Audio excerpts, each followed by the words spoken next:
ওটা রেখে দাও। বাহ, স্যার মনে হয় অনেক বড় লোক, অনেক বড় মনের মানুষ।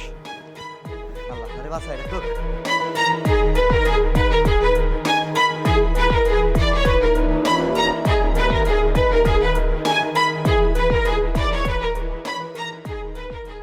দেখো, আমাদের রিলেশনে তো অনেক দিন হয়ে গেছে, তুমি এবার বাসায় বিয়ের খবরটা দাও না।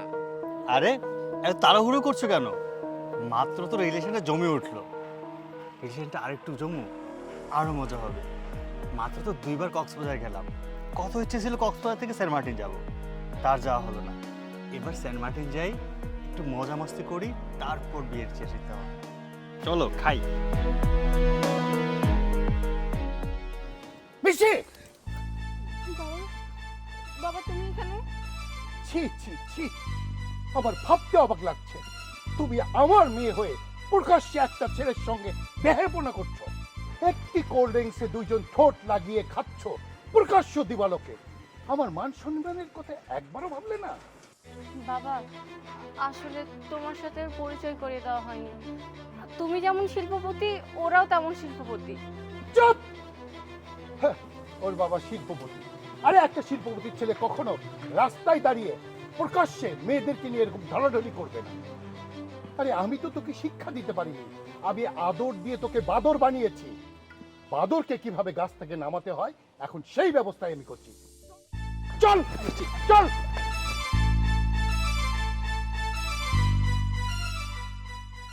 আয়। আবুলকে কতবার বলেছি যে এই ডালটা ছেটে দে, এই আবুলটা আমার কথা শুনে। চুপ! কোনো কথা না, বাবা, একটা কথা বলবে না। এই, কি করো তুমি সারাদিন বাড়িতে? তোমার মেয়েকে সামাল দিতে পারো না? তোমার মেয়ে কোথায় যায়, কি করে, সে খোঁজ রাখো? আচ্ছা কি করেছে সেটা তো বলবে। কি করেছে তোমার মেয়ে? এই দিন দুপুরে বাইরে একটা ফকিরের ছেলের সঙ্গে ধরাধরি করছে, আমি নিজের চোখে দেখেছি এবং ওখান থেকে তোমার মেয়েকে নিয়ে এসেছি। কিরে, তোর বাবা যেটা বলছে সেটা কি একদম সঠিক কথা? মা, বাবা সত্যি কথা বলছে, কিন্তু বাবা যেটা বলছে ওইটা সত্যি কথা না। ও ফকিরনির ছেলে না, ও অনেক বড় লোকের ছেলে। চুপ! একটা কথা বলবি না। কোনো ভদ্রলোকের ছেলে রাস্তাঘাটে এভাবে মেয়ে নিয়ে ঘোরাফেরা করে না। আচ্ছা মেয়েটা না হয় একটা ভুল করেই ফেলেছে, আমরা একটু যাচাই বাছাই করলেই তো হয় ছেলেটা ভদ্র ঘরের ছেলে না ফকিরের ছেলে, তাহলেই তো মিটে গেল। হ্যাঁ, যাচাই বাছাই তো অবশ্যই করব। আমি দেখতে চাই ও কি ফকিরের ছেলে না কোনো শিল্পপতির ছেলে। আজকে শুধুমাত্র তোর জন্য তোর বাবার এত কথা আমাকে শুনতে হলো। আয় ভেতরে আয়।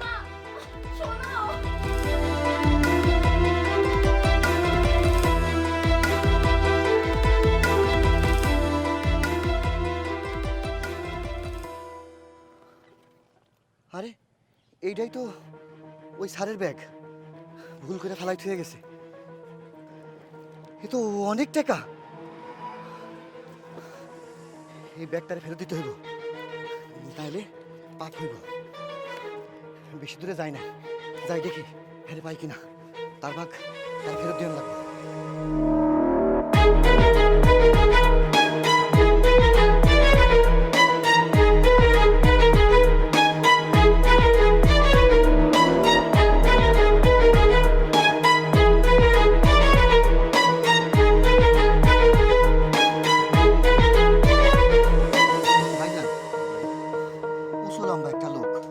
চশমা পরা, কোটটাই পরা, এদিকে আইতে দেখছেন? না, অনেক তো কোটটাই পরা এদিকে আসে, কই দেখি নাই তো। দেখেন নাই না? না না। আচ্ছা ঠিক আছে।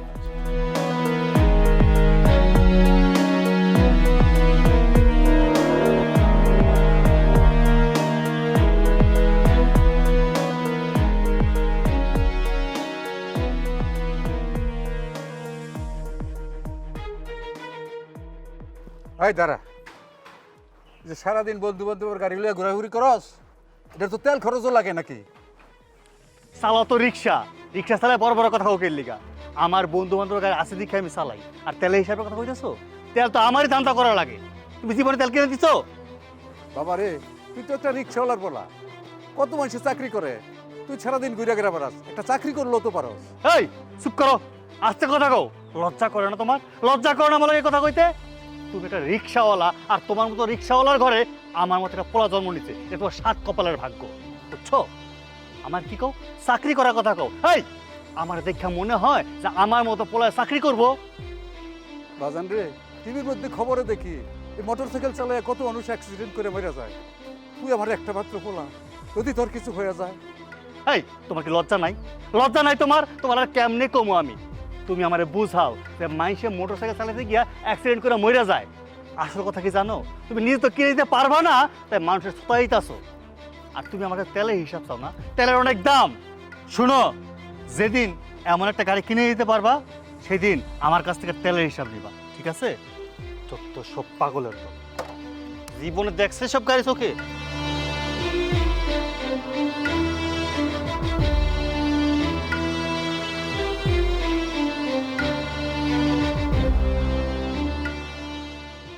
আচ্ছা, মেয়েটা যখন ছেলেটাকে পছন্দ করেছে, আমরা একটু খোঁজ খবর নেই না কেন? খোঁজ খবর নিতে তো কোনো সমস্যা নাই, তাই না? খোঁজ খবর নিতে সমস্যা নেই সেটা তো আমিও জানি, তবে তোমাকে একটা কথা বলে দিচ্ছি, ওই ছেলে যদি কোনো ফকিন্নি ঘরের ছেলে হয়, আমি কিন্তু ওইখানে মেয়েকে বিয়ে দেবো না, কথাটা মাথায় রেখে। আচ্ছা, আগে খোঁজ খবর নেই তো। কি রে? কি হয়েছে? বাবা, আমি একটু আমার বান্ধবীর সাথে দেখা করতে যাচ্ছি। যেখানেই যাস বেশি দেরি করিস না যেন, খুব তাড়াতাড়ি চলে আসিস, ঠিক আছে? ঠিক আছে বাবা। চলো না। আচ্ছা দাঁড়াও না, হ্যাঁ চলো।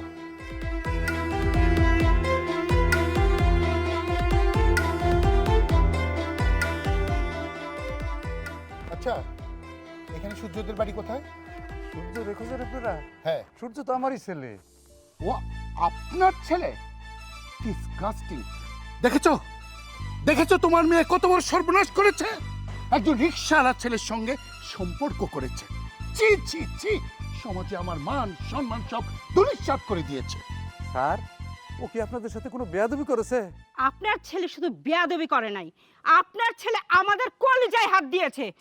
স্যার, আপনাদের কথা তো আমি কিছুই বুঝলাম না। এই চুপ, একটা কথা বলবে না। খুব স্বপ্ন না? ছেলেকে লেলিয়ে দিয়েছো আমার বিষয় সম্পত্তি কিভাবে হাতিয়ে নেওয়া যায় সেই জন্য? চালাস তো একটা রিক্সা। তোর এত বড় স্বপ্ন কিসের? হ্যাঁ, তোরা ভেবেছিস তোর ছেলেকে আমার মেয়ের পিছে লেলিয়ে দিয়ে আমার সমস্ত সম্পত্তি আগ্রাসন করতে? না, ওই স্বপ্ন তোর কখনো পূরণ হবে না। স্যার, স্যার আমার কথাটা একটু শুনুন। চুপ, একটি কথা বলবি না। শোন, তোর ছেলেকে বলে দিস আমার মেয়ের আশেপাশে যদি আমি তাকে দেখি তাহলে তোর ছেলে আর এই বাড়িতে জ্যান্ত ফিরবে না, ফিরবে ওর লাশ। কথাটা মাথায় রাখিস।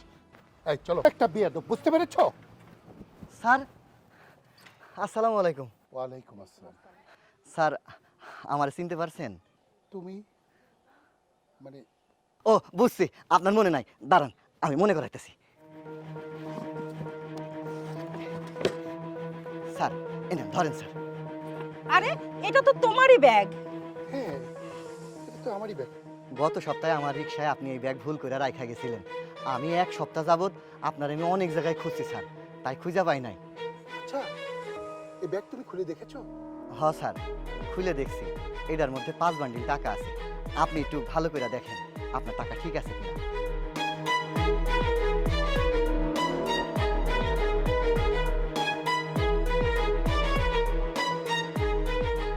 ঠিকই তো আছে। আমার তো মনে হয় গত সপ্তাহে আমি তোমার রিক্সায় উঠেছিলাম।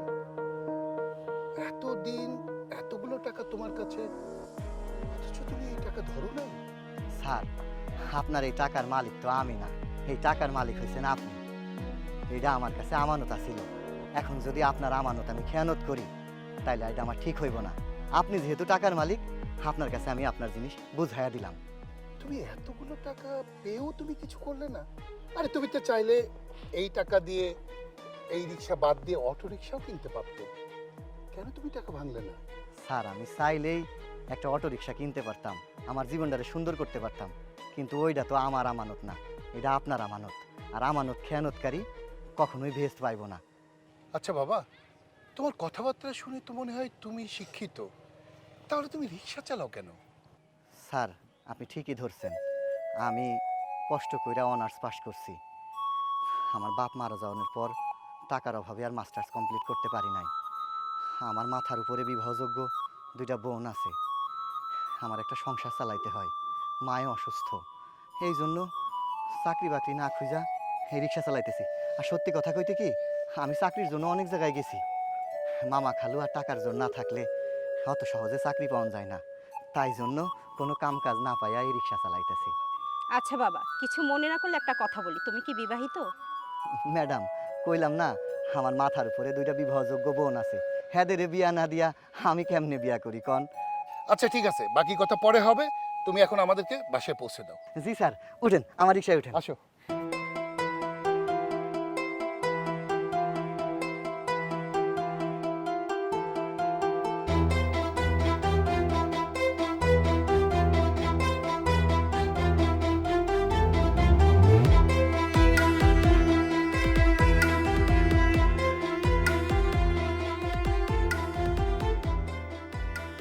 তাহলে আমরা নেক্সট ফ্রাইডেতে সেন্ট মার্টিন যাচ্ছি, অনেক মজা হবে। সূর্য, এই মেয়েটাকে। এক্সকিউজ মি, আপনি কে? হ্যাঁ, আপনি আমাদের দুজনের মাঝখানে এসে কথা বলছেন? আমি কে সেটা আপনাকে জানতে হবে না, আমি সূর্যকে জিজ্ঞেস করেছি। সূর্য, এই মেয়েটাকে। ও কি বলবে? হ্যাঁ, আমরা দুজন দুজনকে ভালোবাসি। কি? তোমরা দুজন দুজনকে ভালোবাসো? সূর্য, তুমি তাহলে এতদিন আমার সাথে প্রতারণা করেছো, ভালোবাসার অভিনয় করেছো? বাবা ঠিকই বলেছে, তুমি একটা ফকিরের ছেলে, তুমি একটা লুচ্চা বদমাইশ। তোমার মতো ছেলের সাথে কোনোদিনও বিয়ে করা যায় না।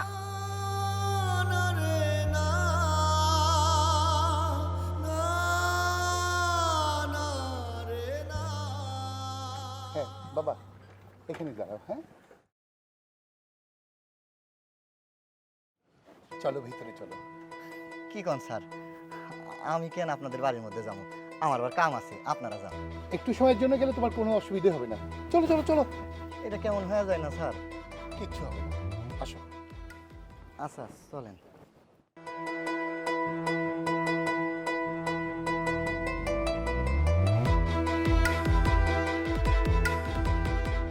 মিষ্টি, কি হয়েছে মা? মন খারাপ করে বসে আছিস? বাবা, তুমি ঠিকই বলেছিলে, ওই ছেলেটা আমার জন্য সঠিক নয়, ওই ছেলেটা আসলে আমার যোগ্যই নয়। দেখ মা, বাবা মা কখনো সন্তানের অমঙ্গল চায় না। আমি নিজেও খোঁজ নিয়েছি, আসলেই ও তোর যোগ্য না, ও একটা ফ্রড। তবে মা, আমি তোর কাছে একটা প্রস্তাব নিয়ে এসেছি। দেখ, একটা কথা মাথায় রাখিস মা, সবসময় তোর বাবা সবসময় তোর মঙ্গল চায়। এই ছেলেটাকে দেখ, তোর পছন্দ হয় কিনা। এই ছেলেটাকে দেখে মনে হয় ও তো একজন রিক্সা চালক। হ্যাঁ মা, তুই ঠিকই বলেছিস, ও জীবিকার সন্ধানে রিক্সা চালায়। কিন্তু জানিস, ও একজন শিক্ষিত ছেলে, ও একজন সম্ভ্রান্ত পরিবারের ছেলে। অবস্থাগত কারণে আজকে হয়তো ওই রিক্সা চালায়, কিন্তু তার চেয়েও বড় পরিচয় ওর কি জানিস? ও একজন সৎ এবং একজন অনেস্ট একজন মানুষ। ওর মনুষ্যত্ববোধ যা আছে, আমি এরকম ছেলেই খুঁজছিলাম মা।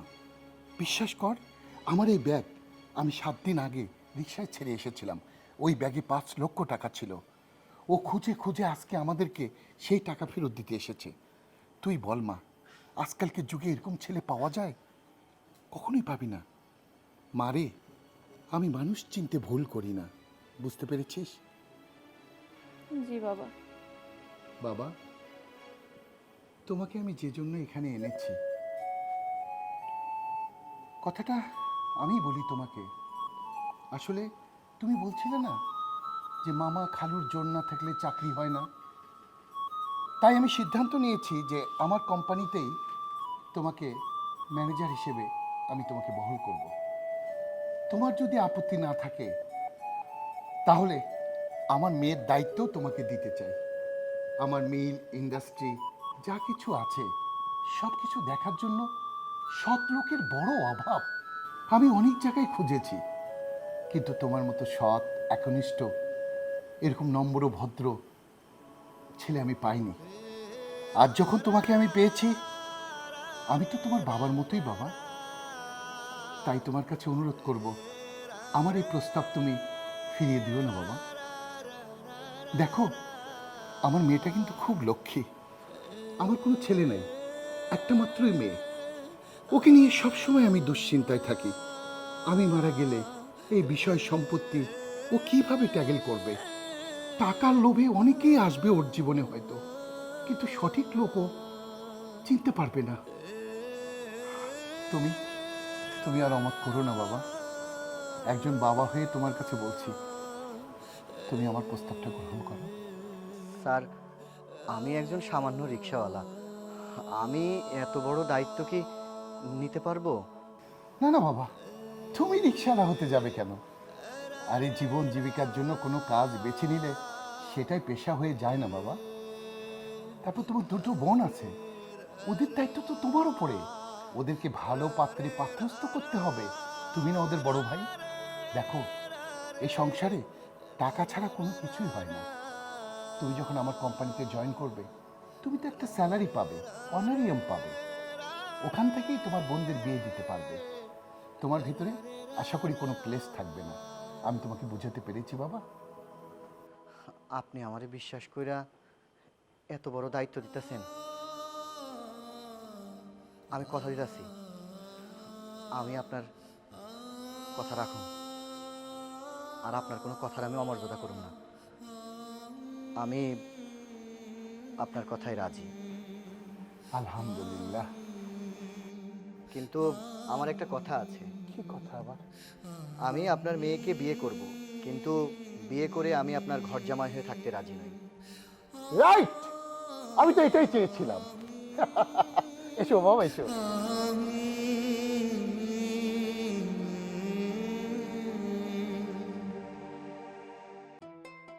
এই বেশি দিও না, অল্প একটু, অল্প, বাস বাস। একটু ছাড়ো, বাস আর লাগবে না, আর লাগবে না আমার। তুমি নাও, তুমি মাছ নেবে? হ্যাঁ, আমি মাংস খাই।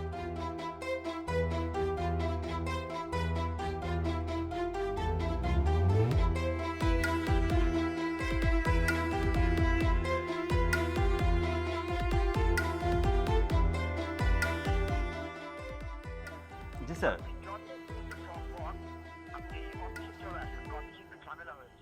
ঠিক আছে স্যার, আমি এখনই চলে আসতেছি। অফিস থেকে বস ফোন দিয়েছিল, এখনই অফিস যেতে বলেছে।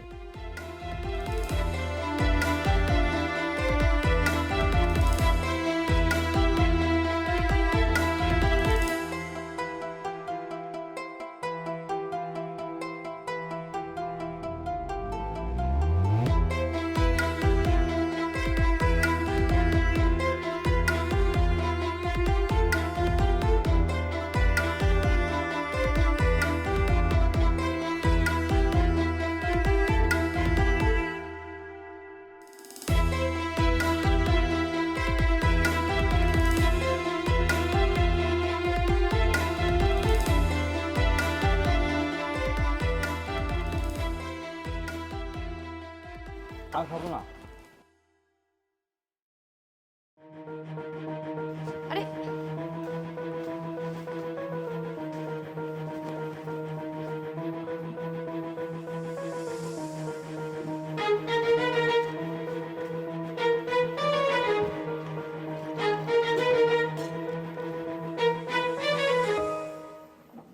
চাবিটা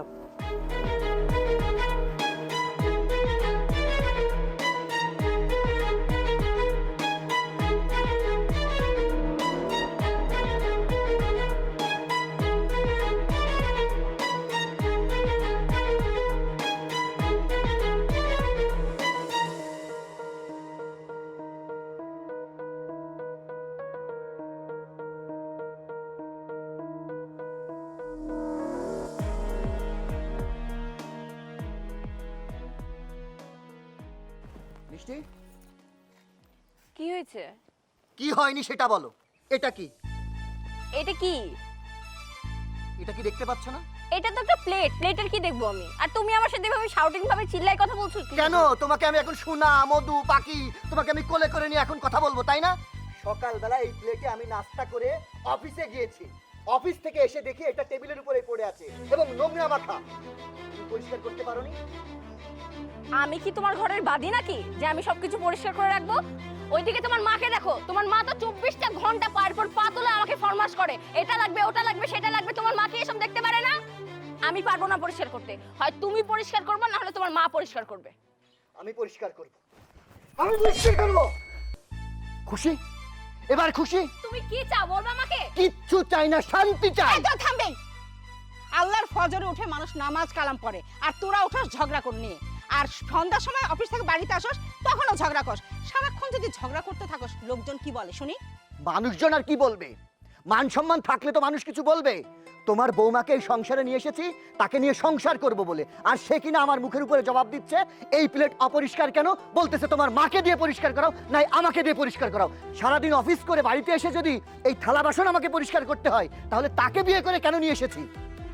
শোনো বৌমা, আমি সংসারের যাবতীয় কাজকর্ম করি, তোমাকে কিন্তু কোনো কাজকর্ম করতে দিই না। তুমি পটের বিবি সেজে খাটের উপর শুয়ে থাকো, আমি কখনো কিছু বলি? আজকে শুধুমাত্র ওকে দেখানোর জন্য আমি প্লেটটা ধুইনি, যে দেখো সংসারে কি কাজ তুমি করো। ও, তাহলে আপনি ইচ্ছা করে এসব ষড়যন্ত্র সাজিয়েছেন যেন আপনার ছেলের কাছে আমাকে খারাপ প্রমাণিত করতে পারেন, তাই না? ঠিক আছে, আমি ওর সংসার করব না, আমি চলে গেলাম এই বাড়ি ছেড়ে। থাকেন আপনারা, তুমি তোমার মায়ের সাথে থাকো, আর আপনি আপনার ছেলেকে নিয়ে থাকেন। এমন মানুষের সাথে আমি ভুল করে সংসার করব না। আর আমি এই বাড়ি তো চাকরানি না যে আপনাদের সব কাজ কাম করব আমি। আপনারা থাকেন, আমি চললাম। বৌমা, আরে কাকে বাবা বাবা বলছো? যে যাচ্ছে যাক, 2 দিন বাপের বাড়ি, 2 দিন পরে ওই বাপের বাড়িতে ঠাঁই হবে না। তোমার মতো ডাইনিমের কোথাও ঠাঁই হবে না। থামবি তো? ওই তোদের এই ঝগড়া ঝাঁটি আমার আর ভালো লাগে না। আল্লাহ যে কেন আমাকে তুলে নেন, আমি খালি সেই চিন্তাই করি।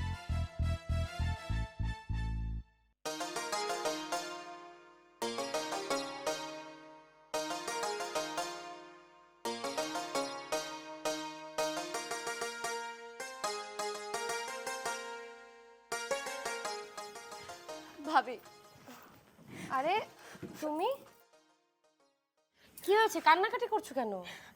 ভাবি, আমি আর ওর সাথে সংসার করতে পারবো না। সংসার করবে না ভালো কথা, তাই বলে কি মন খারাপ করতে হবে? যাও ফ্রেশ হয়ে আসো, তোমাকে সংসার করতে হবে না, ঠিকঠাক মতো খাবার খেলে হবে। যাও যাও যাও।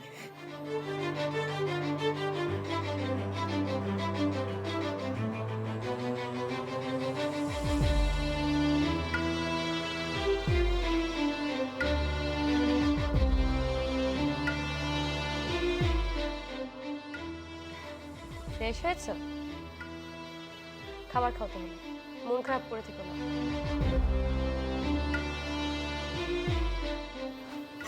কি ব্যাপার, বাসায় দেখছি মেহমান? হ্যাঁ, দাও আমার কাছে। কি রে, কেমন আছিস? ভালো আর কি করে থাকি ভাইয়া। কেন, কি হয়েছে? জানো না, শাশুড়ি সবসময় আমাকে কাজের খোঁটা দেয়, একটা সেকেন্ডে আমাকে বাসায় বসতে দেয় না, সবসময় কাজ আগিয়ে দেয়। আর আমার হাজবেন্ডের কথা তো বাদই দিলাম, যখনই অফিস থেকে আসবে আমাকে পানি আগিয়ে দিতে হবে, তার এটা করতে হবে, ওটা করতে হবে, কাপড় ধুতে হবে। আচ্ছা ভাইয়া, তুমি বলো, আমি কি ওই বাসায় কাজের বুয়া? তোমরা আমাকে বিয়ে দিয়ে ওই বাসায় পাঠিয়েছো কিসের জন্য? এসব কাজ করার জন্য? ওই বাসায় আমি আর একটা মুহূর্ত শান্তিতে থাকতে পারতেছিলাম না, এজন্য আমি এখানে চলে আসছি। মিষ্টি, সংসার জীবনে স্বামী স্ত্রীর ভিতরে টুকিটাকি ঝগড়া হয়েই থাকে, তাই বলে এই নয় যে ঝগড়া লাগলেই বাবার বাড়িতে চলে যাব। আজকে তুমি আমাদের বাড়িতে এসেছো, বিষয়টা কেমন যেন দেখা যাচ্ছে না? তুমি যদি আজকে তোমার স্বামীকে নিয়ে আসতে, তাহলে তোমরা আমাদের সাথে একসাথে খেতে অনেক আনন্দ হতো, কিন্তু এখন তুমি একা এসেছো, আর তোমারও মন খারাপ, আমাদের কাছেও বিষয়টা খারাপ লাগছে। কি বলো তুমি? হ্যাঁ, স্বামী স্ত্রী একসাথে চলার পথে ঝগড়া হবে, এটাই স্বাভাবিক। শুধু স্বামী স্ত্রী কেন, বাবা মেয়ে, মা মেয়ে, বাবা ছেলে, সবার সাথে সবার ঝগড়া হয়, তাই বলে কিন্তু কেউ কাউকে ছেড়ে যায় না। তোর হাজবেন্ডের সাথে ঝগড়া হয়েছে, আর ঝগড়া হলে কি জানিস, সম্পর্কটা আরও মধুর হয়। ঝগড়াতেই বোঝা যায় কে কাকে কতটা ভালোবাসে। তুই রাগ করে চলে এসে একদম ভুল করেছিস। আর তোর সংসারে তো বাড়তি কোনো লোক নেই, তুই, তোর হাজবেন্ড আর তোর শাশুড়ি। দুজন মানুষ একটু মানিয়ে নিলেই তো হয়, তাই না? বাসায় একটা অশান্তি আমার শাশুড়িকে নিয়ে আর আমার স্বামীকে নিয়ে, আর এখানে আরেকটা অশান্তি তোমাদের কথা নিয়ে। আমি করবো তো করবোটা কি, তোমরা থাকো, আমি গেলাম। আরে মিষ্টি, ভুল বুঝিস না। ও যদি ওর স্বামীর সাথে এভাবে ঝগড়া করে, তাহলে তো কোনোদিন ওদের সংসারে শান্তি আসবে না। ওকে একটু বোঝানোর চেষ্টা করো, হয়তো মানে ঠান্ডা হলে ঠিক হয়ে যাবে। আচ্ছা ঠিক আছে, তুমি ফ্রেশ হয়ে নাও।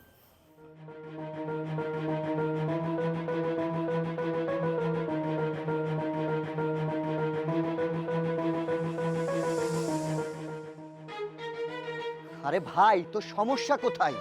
সকালে বেঁধে গেলে রাত্রেবেলা এসে দেখি তুই খুলে পড়ে আছিস। এরপরে যদি আমি দেখেছি না তোর এটা খুলে গিয়েছে, একদম গোড়া থেকে কেটে শেষ করে ফেলবো। হয়েছে হয়েছে, গাছের সাথে রাগ দেখাইতেছে। ও কি বোঝা তোর রাগ? যা রাগ দেখানো গোর উপর দেখা যা। কি করে রাগ দেখাবো না? আজকে 15 দিন হলো এই বাড়ি থেকে মহারানী রাগ করে তার বাপের বাড়িতে এসে বসে আছে। সব দোষ আমার, তার কোনো দোষ নেই। সে মনে চাইলে এই সংসার তার নিজের মনে করলে সে ফিরে আসতে পারে না। বলদ দেখছি আমি, তোর মতো বলদ দেখিনি। এই কোনো মেয়ে যদি স্বামীর সাথে রাগ করে বাপের বাড়ি যায়, একা একা কি আসে? তাকে গিয়ে নিয়ে আসতে হয়। বউকে রাগ ভাঙিয়ে আনতে হয়, এটা তো তুমি আগে বললেই পারতে। আচ্ছা ঠিক আছে, তুমি শুধু বলেছো বলে অনুরোধ করে আমি যাচ্ছি, নাহলে আমি জীবনেও ওই মেয়েকে বাড়িতে নিয়ে আসতাম না। হ্যাঁ হ্যাঁ বুঝতে পারছি, এবার তুই যা, আনতে যা। ঠিক আছে। এদিকেও থাকে ওদিকেও থাকে।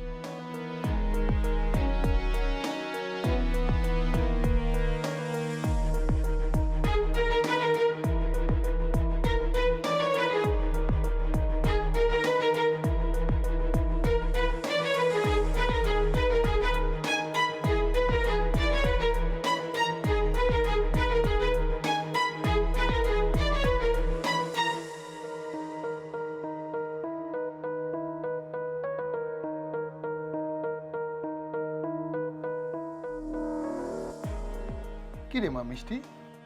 বাবা, তোমার সাথে আমার কিছু কথা আছে। আচ্ছা ঠিক আছে, চল ভিতরে চল, ভিতরে চল, আয়।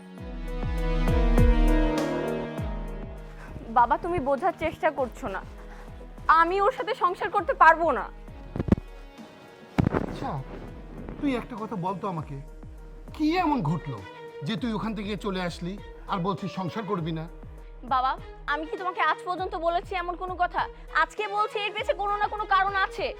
ওর মা আমার সাথে অত্যাচার করে, ও আমার সাথে অত্যাচার করে। ওই বাসা থেকে আমাকে ঠিকমতো খেতে দেয় না, ঠিকমতো ঘুমাইতে দেয় না। আমি পারবো না ওই বাসায় থাকতে। আমাকে পুরো কাজের মেয়ের মতো ট্রিট করে। আমি কি কাজের মেয়ে? তুমি আমাকে বিয়ে দিয়ে ওই বাসায় পাঠিয়েছো কিসের জন্য? কাজ করার জন্য? মারে, তোরও ভুল আছে, এক হাতে কখনো তালি বাজে না। দেখ, জামাই হয়তো সারাদিন পরিশ্রম করে আসে, জামাইকে যেভাবে খেদমত করা দরকার তুই সেভাবে খেদমত করিস না, এর জন্য জামাইয়ের মনটা বিগড়ে যায়, তোর সঙ্গে নানান ধরনের কথাবার্তা বলে। আর আমার তো মনে হয় না মা যে তুই চুপ থাকিস, তুইও কথা বলিস। দেখ মা, কেন এই কথা বলছি, ভাই ভাবি যতই ভালো হোক, আমি আর কয়দিন, আমি চলে যাওয়ার পরে তোর দায়িত্ব কে নেবে বলতো মা? আর ভাইয়ের বাড়ির হলুদ মাখা ভাত মেয়েদের জন্য নয় মা, মেয়েদের জন্য প্রপার জায়গা হলো তার স্বামীর ঘর।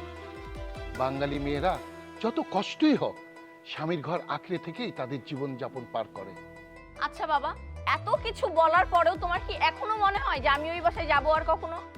তোমার যদি এত ইচ্ছা হয় তাহলে তুমিই যে ওনার সাথে সংসার করো, আমি পারবো না, আমি গেলাম।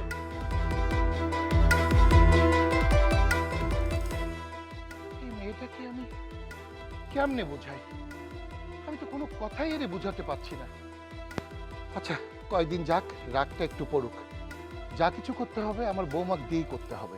আমি জানি আমার বৌমা অবশ্যই ওকে বোঝাতে পারবে।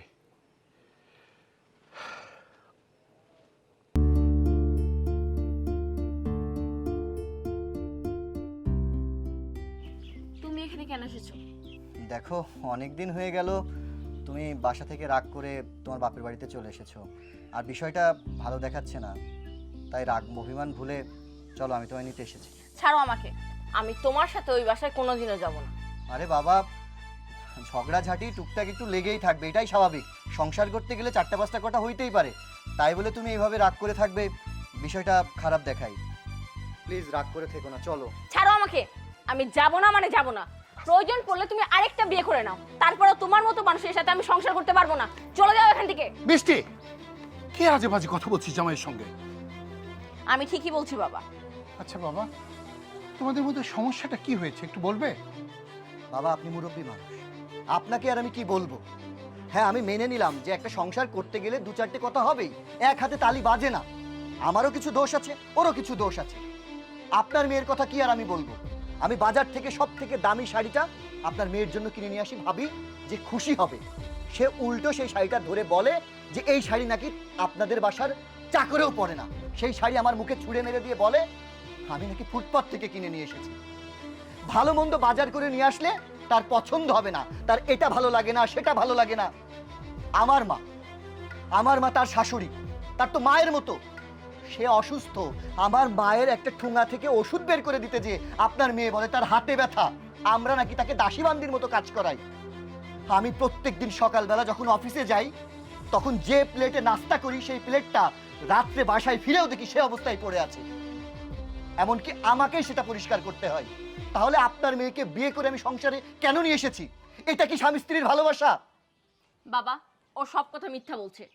ওর সব কথা মিথ্যা। তুমি মিথ্যা কথা বলছো কিসের জন্য? তাহলে সত্যিটা তুই বল। ও যেগুলো বলছে বাবা সবকিছুই মিথ্যে। তুমি ওর কথা বিশ্বাস করো না, আমি যেটা বলছি সেটা শোনো। ও আমার সাথে সবসময় খারাপ ব্যবহার করে। ও ফুটপাত থেকে রাস্তার ফকিন্নি মানুষ যেসব কাপড় চোপড় পরে, আমাদের বাসার কাজের মেয়েও ওইসব কাপড় চোপড় পরে না। ওই কাপড় আমাকে এনে দিয়ে বলে ওইটা নাকি ব্র্যান্ডের শাড়ি। আমি কিভাবে বিশ্বাস করবো তাহলে? এমনকি বাবা, আমি যখন মাছ রান্না করতে যাই, আমার শাশুড়ি মা বলে উনি মাছ খাবেন না, মা মাছ রান্না করো না। তারপরে আমি যখন রান্না বান্না করে ফ্রেশ হতে যাই, এসে দেখি ছেলে মা দুজন খেয়ে ফেলেছে। আমার জন্য কি থাকে? আটে গুটে ওই যে কি জানো বলে মাছের কাঁটা, ওইসব আমার জন্য রেখে দেয়। আমি কি ওদের বাসার দাসীবাদী যে আমি এগুলো খাবো? বাবা শোনো, এই ছেলের সাথে আমার সংসার করা সম্ভব না। আমি ওর সাথে সংসার করতে পারবো না। মারে, তোকে আজকে একটা কথা বলি। বিয়ের পর থেকে তো তুই আমাদের বাড়িতে আসা যাওয়া করিস।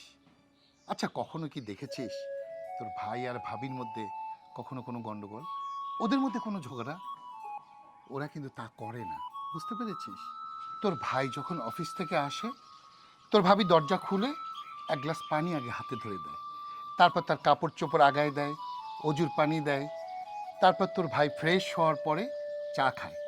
অনেক সময় আমি রাতে আমার রুমে যাওয়ার আগে তোর ভাবির রুমে আলো জ্বালা দেখি তোর ভাই ঘুমাচ্ছে, তোর ভাবি তোর ভাইয়ের পা হাত পা টিপছে। কারণ কি জানিস? পরের দিন তোর ভাই অফিসে গিয়ে যেন কোনো ক্লান্তি না বোধ করে, সে যেন অফিসে সুন্দর মতো কাজ করতে পারে। মারে, এটা হলো স্বামী স্ত্রীর বন্ধন। একে অপরকে বিশ্বাস করবে, একে অপরকে ভালোবাসবে, এটাই হলো প্রকৃতির নিয়ম। এটাই হলো একে অপরের প্রতি বিশ্বাস। বুঝতে পেরেছিস মা? যেদিন মেয়েরা বিয়ে হয়ে স্বামীর ঘরে যায় না, সেদিন থেকেই তারা ওই বাড়ির লোক হয়ে যায়, বাবার বাড়ির তারা মেহমান হয়। বুঝতে পেরেছিস? তুই আমার বাসার মেহমান। মারে, এই যে কথাগুলো বললাম তোর ভাবি, যে চেহারাটা তোকে বুঝালাম, এটাই বাংলার রমণীর আসল রূপ। হ্যাঁ, বাবা একদম ঠিক কথা বলেছে। স্বামী স্ত্রী দুজন দুজনের অর্ধাঙ্গিনী। যেদিন থেকে আমি তোমাদের বাড়ির বউ হয়ে এসেছি, সেদিন আমি বুঝতে পেরেছি স্বামী স্ত্রীর সম্পর্ক কতটা মধুর হয়। আরে বোন, স্বামী যখন সারাদিন বাইরে কাজ করে, সারাদিন তো তাদের অনেক খাটাখাটনি হয়, তখন তাদের মেজাজ এমনিতেই গরম থাকে। যখন তারা বাসায় আসে, তখন যদি তাদের বউ তাদের সাথে খারাপ ব্যবহার করে, তখন তাদের মটকা আরো গরম হয়ে যায়। তখন তো এমনিতেই ঝগড়া লাগে।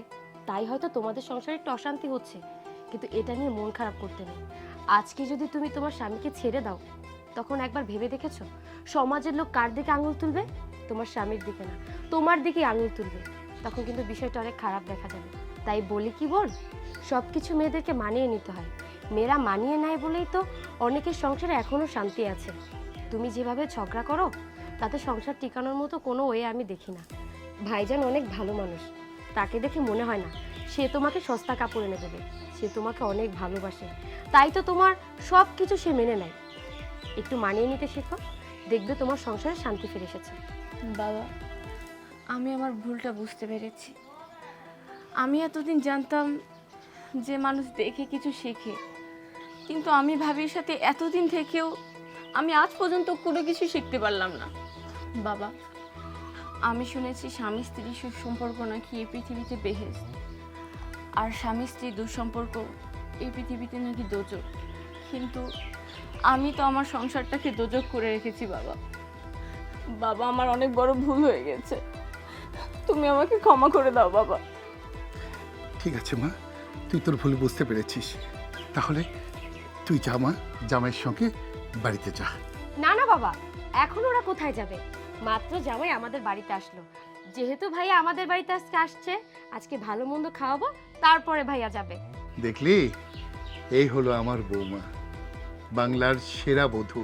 আচ্ছা মা, ওদেরকে ঘরে যাও, আমি বাজার থেকে আসি। আচ্ছা বাবা। বাবা, হ্যাঁ মা। চিংড়ি মাছ আর ইলিশ মাছ নিয়ে এসে। আরে ওটা আর বলতে হবে, আমার মাথায় আছে, আমার মাথায় আছে। আপনারা দুজন ভেতরে আসেন। ঠিক আছে ভাবি। ধরো ভেতরে চলো।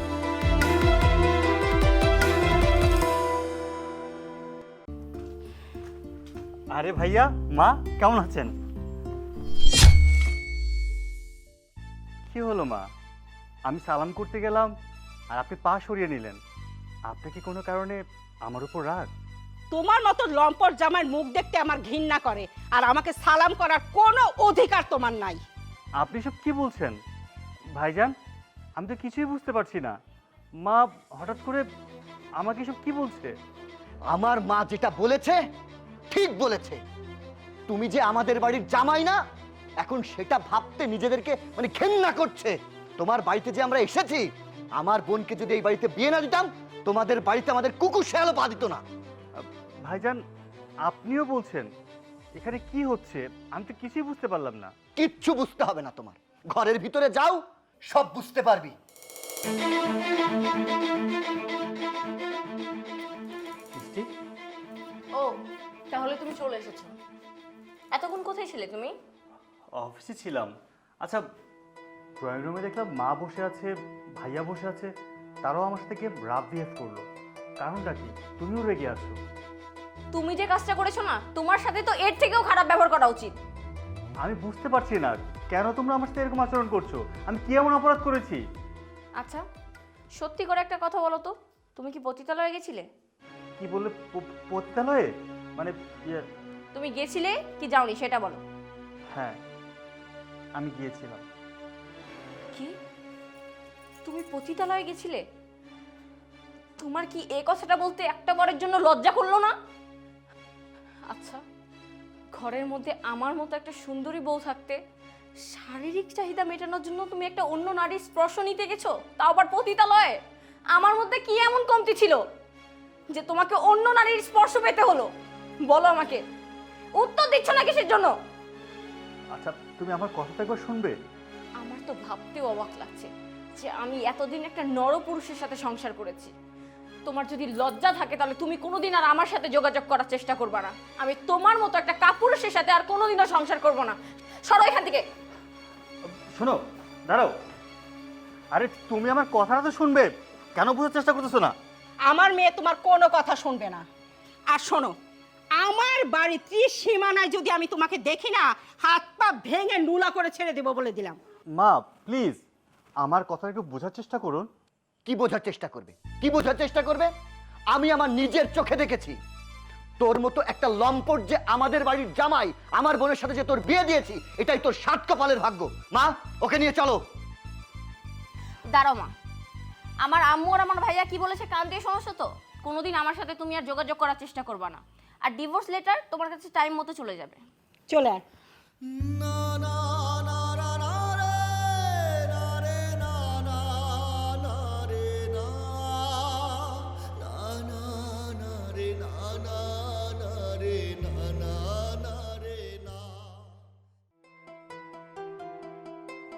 এই মেয়ে, কে আপনি? আরে বাইরেন, একটু কাজ আছে, দূরে বাইরেন না, আমার জানি দেন একটু। বাইরেন, আরে দেন। বাইরেন না, যান।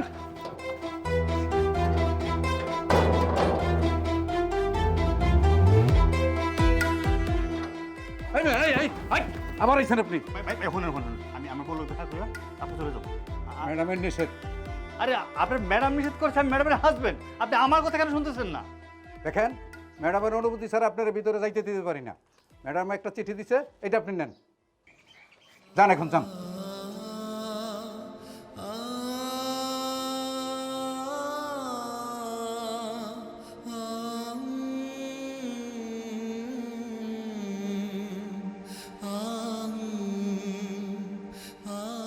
দেখুন, আপনারা যখন সিদ্ধান্ত নিয়েই ফেলেছেন আপনারা ডিভোর্স করবেন, কিন্তু আমি একজন উকিল হিসেবে আপনাদেরকে কোনো সাজেস্ট করব না। কিন্তু একজন মানুষ হিসেবে আমি বলবো যে সংসারে টুকিটাকি লেগেই থাকে। এই একটা বিষয় বা দুটো বিষয়কে কেন্দ্র করে ডিভোর্সের মতো পর্যায়ে আসা উচিত না। আপনারা দুইজনই তো শিক্ষিত মনে হয়, আপনারা নিজেদের মধ্যে একটু মেনে চেনে নিয়ে আবার সংসার পুনরায় শুরু করা কি সম্ভব না আপনাদের পক্ষে? উকিল সাহেব, আপনি তো ভালো মতোই জানেন যে আমি ওকে ডিভোর্স লেটার পাঠিয়েছিলাম, কিন্তু ও বলেছিল ও আমার সাথে দেখা না করে সাইন করবে না। এই জন্যই আজকে ওকে এই অফিসে দেখেছি। আপনি ওর কাছ থেকে শুধু সিগনেচারটা নিয়ে নেন। সূর্য সাহেব, আপনার মিসেস তো চাচ্ছে না আপনার সঙ্গে থাকতে, উনি ডিভোর্সই চাচ্ছে। তো আপনি এখানে সিগনেচার করেন, আর যদি আপনার কিছু বলার থাকে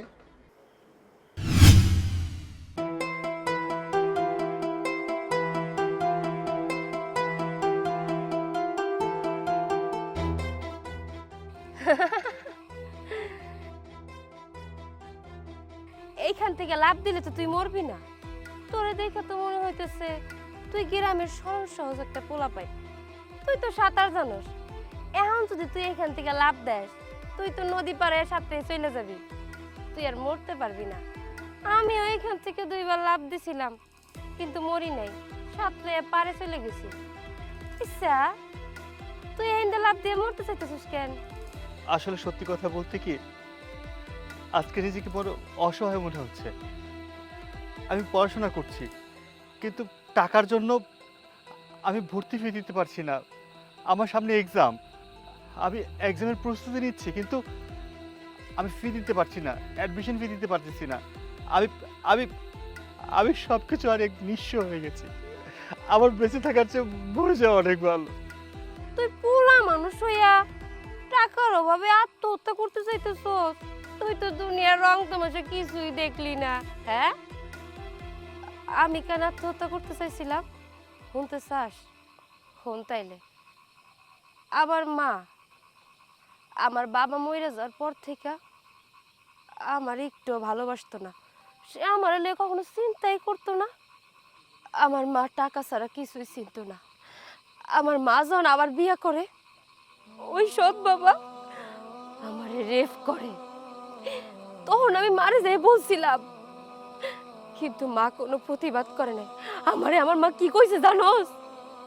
কই, যা হবার হইছে, এইগুলা লই আর চিন্তা করিস না। সেই দিন আমি প্রথমবারের মতো এই জায়গায় আত্মহত্যা করতে আসছিলাম, কিন্তু আমি মরি নাই। আর দ্বিতীয়বার কেন আত্মহত্যা করতে এসেছিলাম জানতে চাস? আমার মা আমার সুন্দর করে সাজায় গুজাইয়া কইছিল আমারে নিয়ে দূরে ঘুরতে যাইব, কিন্তু আমারে ঘুরতে নিয়ে যায় নাই। সে আমারে নিয়ে গেছিল একটা পরপুরুষের কাছে, একটা বুড়া লোকের কাছে। ভাই, এই যে আমার মেয়েকে কোনো পুরুষ মানুষের কাছে দেই নাই, আপনার কাছেই প্রথম দিয়ে গেলাম। টাকাটা একটু বাড়াইয়া দিতে হইব।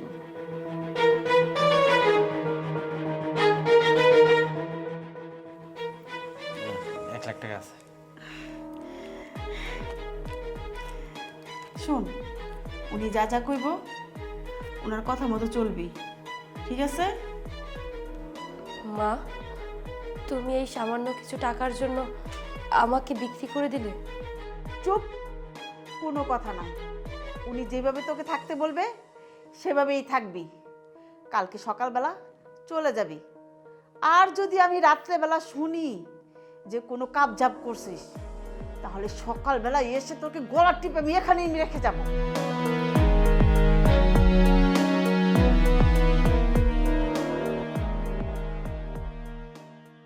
পর থেকে হয়ে গেলাম আমি একজন রাতের পতিতা। তোর টাকা লাগবো না দেখা তুই আজ এখানে আত্মহত্যা করতে আইছিস, আর আমি অসৎ পথে টাকা ইনকাম করবো না দেখা আমি সেদিন আত্মহত্যা করতে আইছিলাম। কিন্তু এখন আমার আর আত্মহত্যা করতে ইচ্ছা করে না। মানুষের রঙ্গ তামাশা দেখতে আমার খুব মজা লাগে। ওই যে মানুষের মুখোশের আড়ালে হাজারো রূপ, আর একজন পুরুষ পতিতলায় আইসা পতিতাগুলাকে রাত কাটাইয়া বলল যে হাজারো মিথ্যা কথা বলে। এইগুলা দেখে আমি অনেক মজা পাই। আমার জীবন তো নষ্ট হয়েই গেছে, তোর জীবনে ভবিষ্যৎ পড়ে রয়েছে। এইলো টাকা, তোর যদি আরো কিছু প্রয়োজন হয় তাহলে কাকলি পতিতালয় যাইস। ওখানে গেলে শেফা নাম করলেই আমারে পাবে।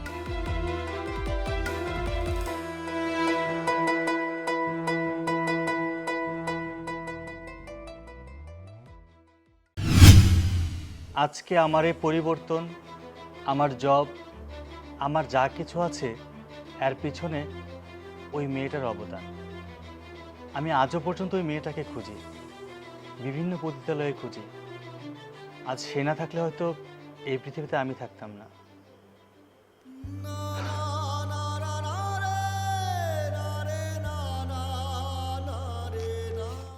এই যে আমি সিগনেচার করে দিয়েছি। আরেকটা কথা, আপনাদের ধারণা আমি পতিতালয়ে গিয়েছি আমার শারীরিক চাহিদার জন্য, যার জন্য আপনি